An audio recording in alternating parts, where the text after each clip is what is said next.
Shalom and welcome to another in our series of podcasts from Temple Beth Am, a dynamic center for conservative Judaism in Los Angeles. This is a recording of Rabbi Adam Kligfeld's weekly Rashi study class. So I have us at the very end of chapter 4. Pretty soon, folks, we're going to finally end a interaction between Moshe and God that's lasted more than a chapter, I believe, of Torah. And certainly a lot of weeks of our time, right? In fact, we're chapter 4, verse 16 or 17. We'll get into the details in a second. And if you go back, this whole scene begins at the beginning of chapter 3, right? So chapter 3 is when Moshe was shepherding and leads his sheep into the wilderness and finds the bush on fire. And we've been hanging out in that scene and that conversation back and forth since then. It's almost two full chapters of Torah. And if you just jump ahead to the 18th verse of our text, which we'll get to in a second, finally Moshe is going to take his leave. Interesting to note, as we sometimes do, the difference between where the Jews split up the text and where the Christians split up the text. So according to the Jews, once we get to verse 17, which we'll read in a second, where it's the last thing that God says to Moshe, and then Moshe goes and talks to Jethro and makes his way back into Egypt, that's a new aliyah, right? That's a new idea. But according to the Christian division of the text, which is what chapter verse is, we're still in the middle of chapter 4, and we have a whole nother set of scenes before we actually finish the chapter. So occasionally that's an interesting comparison. Not only a new aliyah, but also it's a major paragraph break.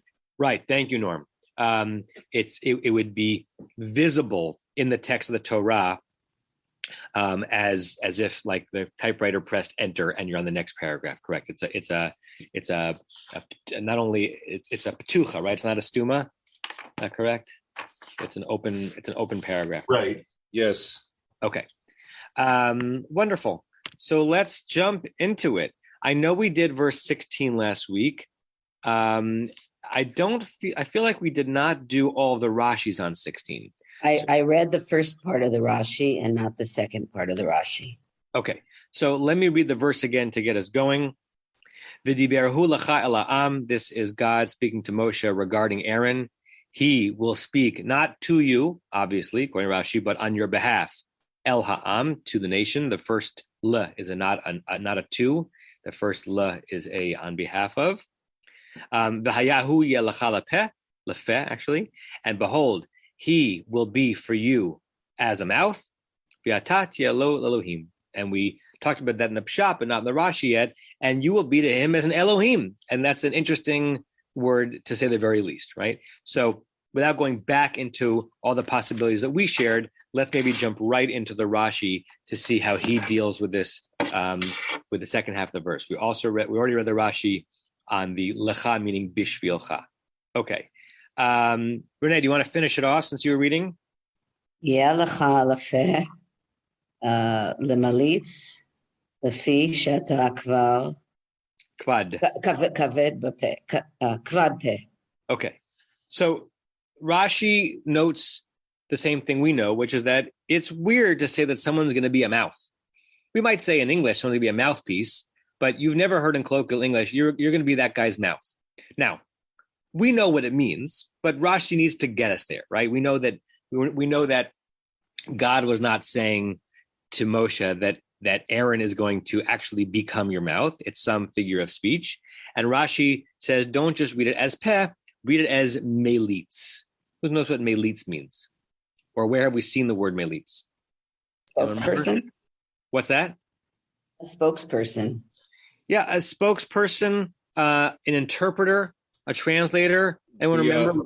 The sons of Joseph in the court of Pharaoh? Was that correct. What it was? In that scene, way back in Parshat Vayigash, or actually probably at the end of Miketz, when Yosef is discussing, actually our parsha right now, when Yosef is meeting the brothers for the first time, they didn't know that he understood ki melitz benotam, because Yosef, even though he did understand what the brothers were saying, he put a melitz, he put a spokesperson or an interpreter or a translator in between them to suggest that he needed it to understand their language, right? So the root, it's unclear if the root has to do with representing someone or specifically having language skills that the other one lacks. Here Rashi is saying, Aaron is not going to form a part of your body. Aaron is going to be the one in between you and Pharaoh, not here interpreting language as if there's a language barrier, but being the one to represent your speech, right? Why? Lafi. Lafi. Shatak kabed because you're heavy of mouth. Right. So Rashi uses the word mouth in his comment because that's what the comment was in the verse. What does it mean that Aaron's going to be your peh? He's going to be your spokesperson because you are lacking in that regard because you actually self-identified as being kfad peh. Okay, let me pause here. Like, is there, on some level, one could say to Rashi, of course, like, what have you added, Rashi? None of us thought that God was telling Moshe that Aaron is going to inhabit his face and be his mouth. So is there a way to read this Rashi as something other than Rashi's being the master of the obvious? Is there a way in which Rashi is resolving the verse interestingly or resolving it in a way that leads to even mini sermonica? Or should we leave it as is? He's just telling us, if you were confused about the word mouth, it doesn't actually mean physical mouth. What do you think? I think he's just reiterating the point. Just reiterating that mouth doesn't specifically mean mouth here. Mm-hmm. Norm? I don't have an answer to that, but I have a question because it seems to me that it doesn't make a lot of sense to me. Moshe grew up in the palace. Moshe should be accustomed to the palace's ways.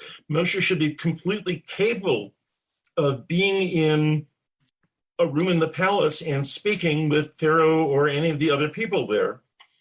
But when it comes to speaking to the crowds, when it comes to speaking to the Israelite people as a whole, this is where his nervousness or his speech problem might be an effect. And that's where he needs Aaron to speak for him, not in the Pharaoh's room, as it were, in the Pharaoh's chambers. And so it seems to me like the whole arrangement seems sort of backwards.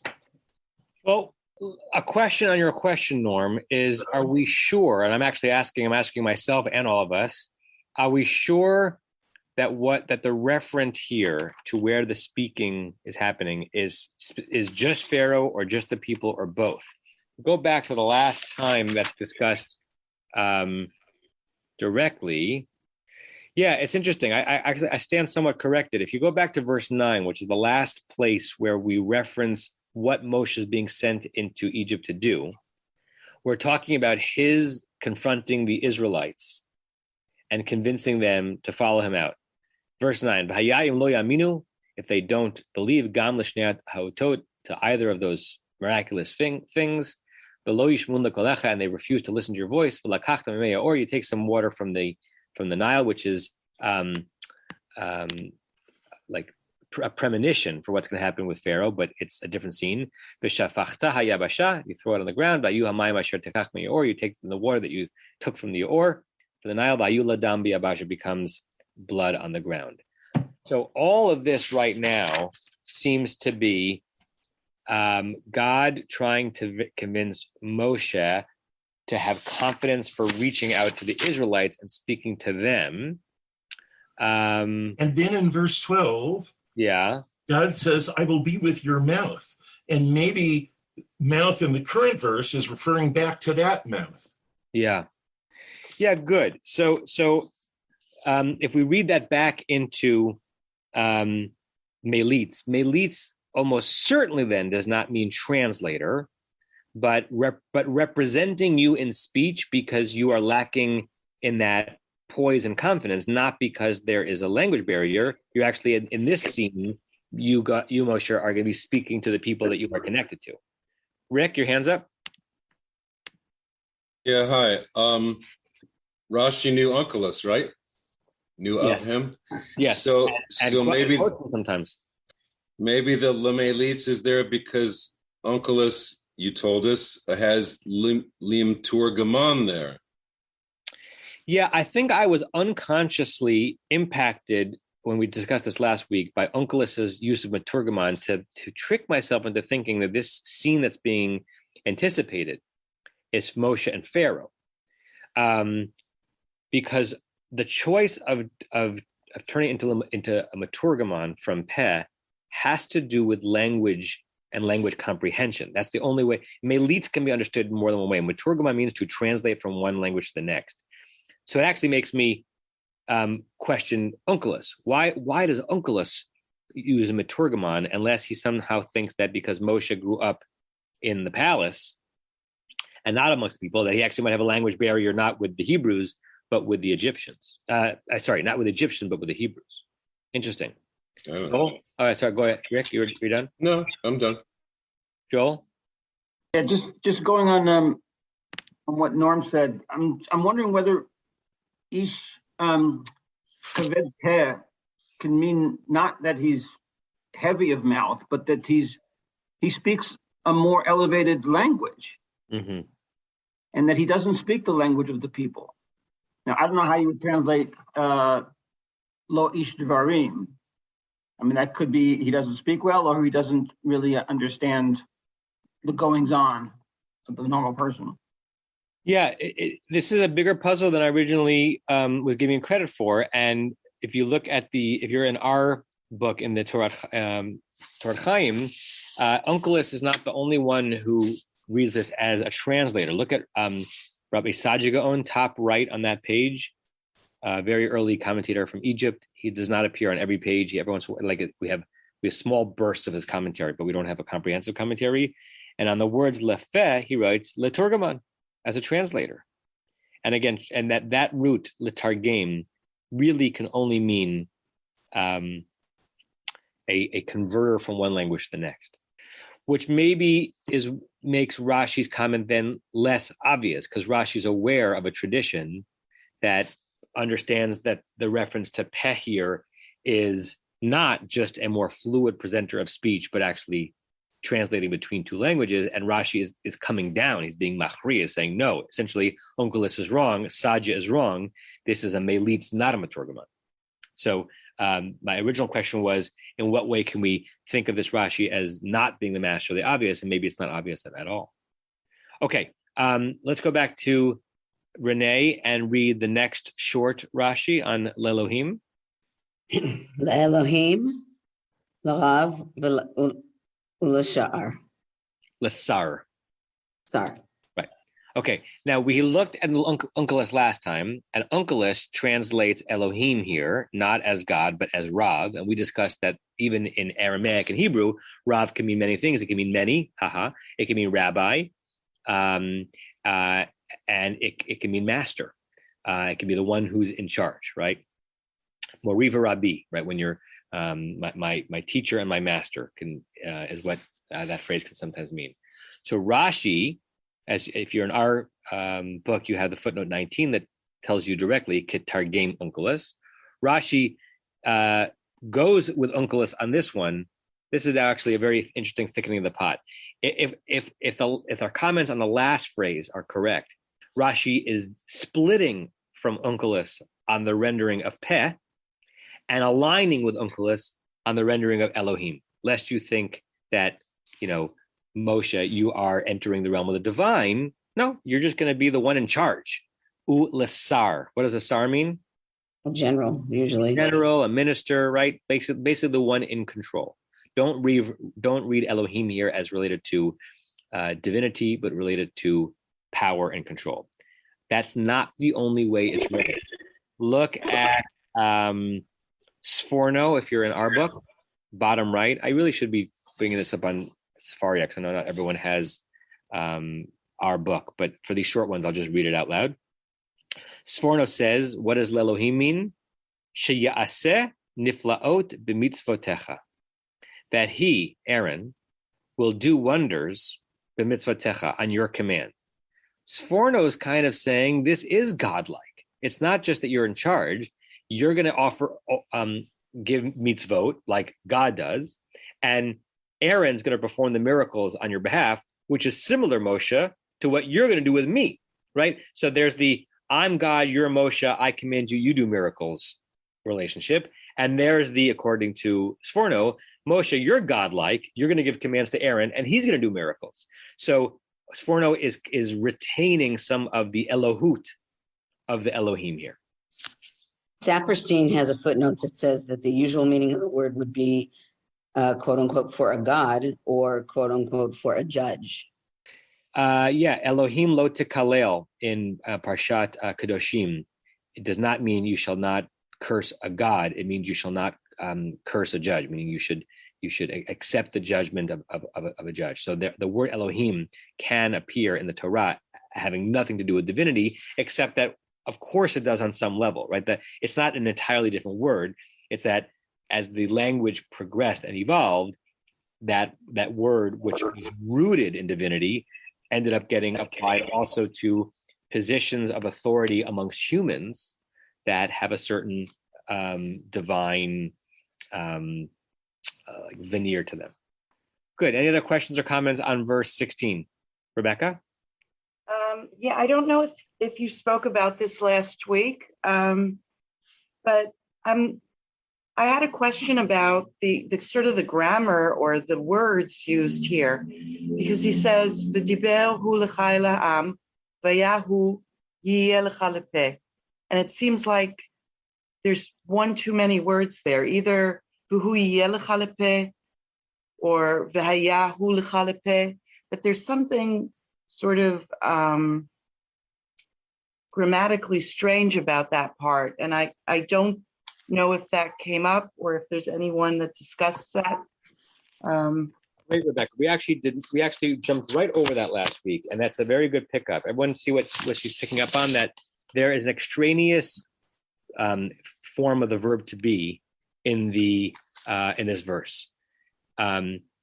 He will speak for you to the people, v'hayahu, and it will be that he, v'hayaz v'vayipuch, looks past tense, it in present tense, it means future tense, Yelecha, and it will be that he will be for you as a mouth, right? If you try to translate literally word for word, you have two verbs to be that are probably unnecessary, and we just jumped right over that last week.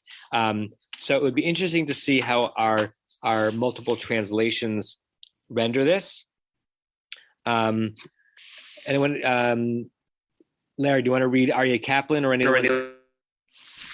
So Aryeh Kaplan has,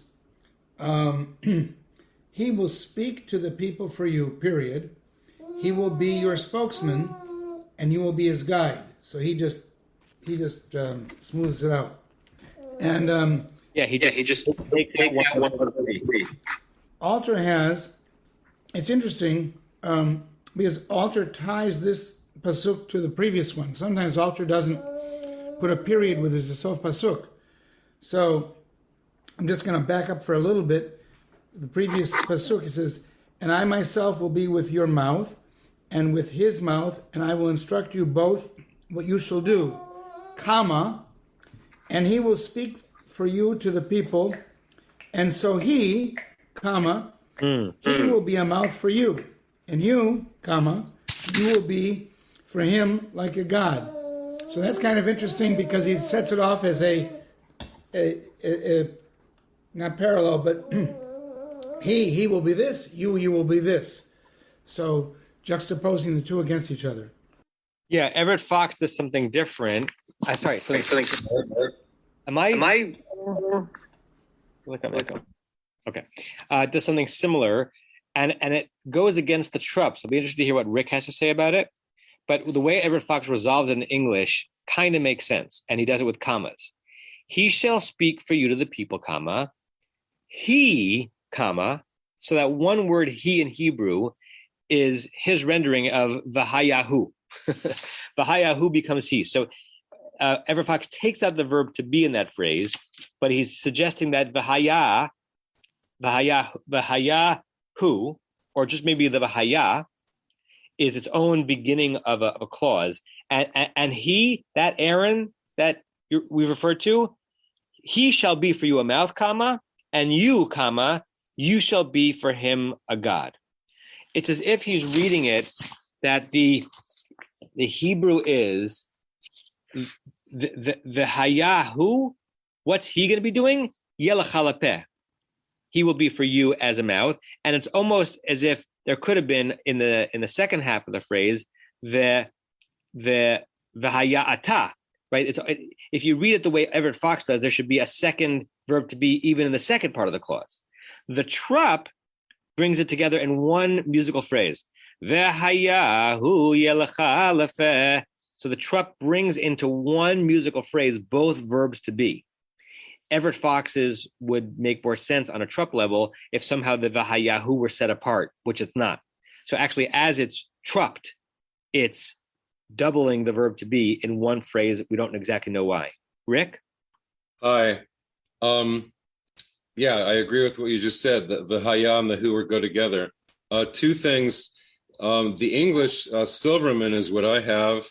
It reads, and he shall be, comma, even in italics, he shall be to thee instead of a mouth. So I just want to say that.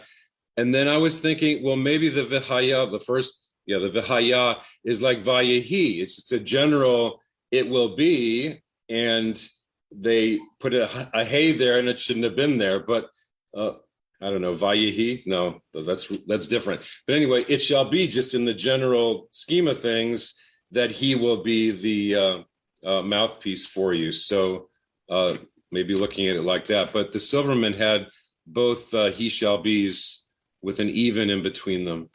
Yeah, I think that's very defensible to have the v'haya be an introduction to this whole next phrase, almost v'haya colon hu yelachalapeh v'tetel Elohim. So if you take out the v'haya, then the next phrase is perfectly perfect meter and symmetrical. But again, that's not how the trup reads it, and the trup is a commentary. That doesn't mean the trup is correct; it's just a commentary. Does anyone have a JPS in front of them from the Eitz Chaim, just to read how JPS renders it in English? No? Okay. Safari is a JPS, so it should be the same. Okay, do you have it? Yeah. And he shall... Safaria, by the way, also starts the sentence with a lowercase and, meaning that they don't think it should be connected. They think it should be connected to the previous verse. And he shall speak for you to the people, period. Thus he shall serve as your spokesman, comma, with you playing the role of God to him. Right. So he every time you very echoey. So JPS does it with a thus. It turns the v'haya into a thus, which is interesting because it's an entirely different form of speech. V'haya is a verb. Thus is I don't even know what you would call it, but it's not a verb. But it shows that, Rebecca, your question's a good one because translators are stumbling over themselves trying to figure out what to do with it. So excellent and astute pickup. Barry? Well, going back to the previous, the Targumon, looking at Peh as Targumon translator. So not necessarily a spokesman, but it was interesting in our discussion that Moshe doesn't really have the lingo, and Aaron does, and so the double verb in here may be one that it will be this, and Aaron will be a translator. There'll be a translation. So translate is a verb, and so there's a doubling of verb subjects in this sentence. Thank you, Barry. Renee? So Saperstein reads it as he shall speak for you to the people, semicolon, and it will be that he will be a mouth for you, and you will be to him as a master. So he basically pretends like the double verb to be is not there, right? Right. Which is one way of handling it. No, he says, and it will be, that's the first one. Oh, okay. And he will be a mouth. So the first who is an it, and the second who is a he. Horton hears a who, Horton hears an it. Me means who, and who means he. Good. Thank you for that, Rebecca. Let's go to the next verse, the last verse of the fifth aliyah of Parshat Shemot. Larry, Diane? Yeah, can I just, I didn't raise my hand soon enough. I have a different perspective on this. Again, I think if we go back, don't look at the verses in isolation, go all the way back, well, way back to the beginning of the chapter, but certainly go back to verse 13. Basically, Moses is saying, send someone else. He's already said, send someone else, I'm not capable. Now he's saying, send someone else because I can't speak very well. And then look at what God is saying after that. God gets mad at this, and the entirety of the rest is all God speaking, and he's making one point and one point only, which is, okay, Aaron's coming, he's going to speak for you, but you're the one that's doing the action. He's your mouth, but you're going to put those words in his mouth. Even if you think about, he's going to do the miracles, but you're the one that's going to instruct him to do the miracles. So maybe we're making too much of the path issue, the mouth issue, and it's the whole point that God is simply reinforcing, okay, I'm acceding to your request by giving you someone who will overcome this one handicap you claim you have, but you're still in charge in all respects. Good. And that retains the interesting choice by the Torah, by God, of using the word Elohim here, because it's not just his saying to Moshe, you're gonna be in charge and in control, but you're gonna have vis-a-vis Aaron a role that's similar to my role vis-a-vis you. Yeah. And that by the fact that you're kfad peh does not take you out of near divine leadership here. It just means that you've got to have a number two. You have to have a Robert Duvall there, consigliere to speak for you. If anyone gets the reference, I hope at least a few people do. Okay, let's go to the next verse. Whom have we not heard from today? Rebecca Friedman, do you want to read verse 17? Okay. V'et hamateh hazeh tikach b'yadecha asher ta'aseh bo et ha'otot. And this rod you will take in your hand, that you shall do with it the signs. Great. Perfect translation, right? And again, according to the Jewish rhythm of the text, that ends the scene because it's the last thing that God says in the scene. If you just peek, the next two words are Vayelech Moshe. Moshe goes. Burning bush is over, right? Take this rod and with it, taseh bo, do the very signs. What signs? The signs that I, God, have been telling you should do as you're trying to convince the Israelites to follow you, right? Rashi is quiet on this verse. Most of the other commentaries are well, actually, the commentators have something to say, but they're not grand statements. I want to look at the Onkelos with you just for 1 second, and you tell me why you think I want us to look at the Onkelos, if anything hits you. So, Viyat chutra hadain, with this rod or stick, tisav biadach, take it in your hand. The teibad be, that you should do with it, yat ataya, all of the oaths, all of the signs. Anyone know why I might have wanted us to look at the Onkelos? Any words jump out there as interesting? Utra for Chag Gadya. Exactly. Just that Aramaic word that we hit twice a year on Seder that was used to hit the cat. Va'ata, the ata chutra vehikal kalba. No, hit the dog. I forgot. Hit the dog. There it is, just hanging out in the middle of Onkelos. It just means a rod or a stick. Go. Labri. I was wondering if there's a significant the order of the words. I mean, when it says when it starts with the object as opposed to saying "velakachta et hamateh" or something. Yeah, emphasizing the Torah. The Torah's prose takes as much liberty with order of words as English poetry does, right? So in poetry, you often might have the subject after the verb, or a phrase that you would expect later in the verse to come earlier. And when English is written that way, it's kind of clear it's being written for poetic purposes. And in biblical Hebrew, sometimes that interchange of order in a verse just was the Torah speaking its natural language, and sometimes maybe was being set off for a particular reason, and we don't know. Is there, if you were to answer your own question, is there something that strikes you as interesting or significant that it doesn't begin v'tikach bercha tamateh hazeh? No pun intended. Does something strike me?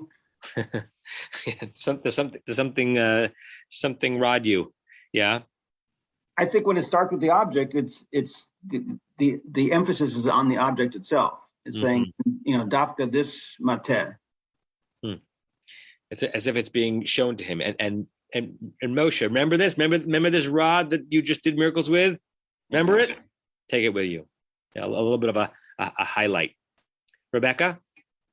Sort of continuing Joel's point, I think the rod is actually Moshe's rod to begin with, right? He showed up with it at the SNES. So I guess is he saying that this rod is now becoming a miracle rod? Because God did not give the rod to Moshe. It was his to begin with. So obviously he'll walk off with it, I assume. So since it's obvious that he'll walk off with it, the mentioning of it, therefore, is to say something interesting and significant. Is that the point you're making? Yeah, that I'm making you into, I'm making Aaron into your spokesperson. You're becoming the God, or whatever way we interpret Elohim, and this staff is going to become magical. Great, and that builds upon what Larry had said before, which is that you are not, Moshe, being downgraded because you self-identify as Kvad Peh. You're going to have Aaron to do some work there for you, but you're still Elohim-like, and you've got the power, you've got the magic wand in your hand. Great, Barry. Yeah, just a little bit of redundant, because it's at the beginning of the sentence. So God is instilling in this object something special. He's just not taking the rod. It's special. Yeah, great. So Joel, your question sparked a lot of possible answers, and again, you only get there if you read slow and closely, because if you just kind of lane the verse, it doesn't register as being out of order. But if you go phrase by phrase, sometimes it does. You have been listening to another in our series of podcasts from Temple Beth Am, a dynamic center for conservative Judaism in Los Angeles. If you enjoy these podcasts, we invite you to write a review on the Apple Podcast site or wherever you get your podcasts. For more information about Temple Beth Am Los Angeles, go to tbala.org.